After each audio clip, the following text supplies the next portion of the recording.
Mga langga, nakapaglaga na pala ako dito. Nang baka, magbaka na naman tayo mga langga. Paano kasi malamig ang panahon, kaya kailangan din natin humigop na mainit na sabaw. Lalo na yung mga anak natin mga langga, kailangan natin pahigupin para naman mainitan yung katawan nila.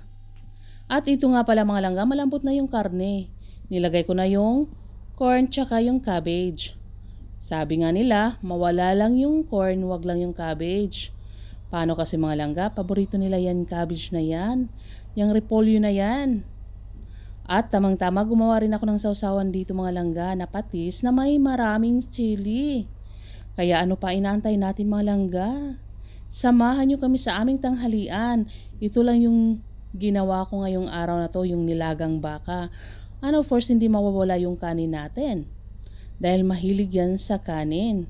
Kaya ano pa inaantay natin mga langga, samahan nyo kami sa aming tanghalian. Kainan na!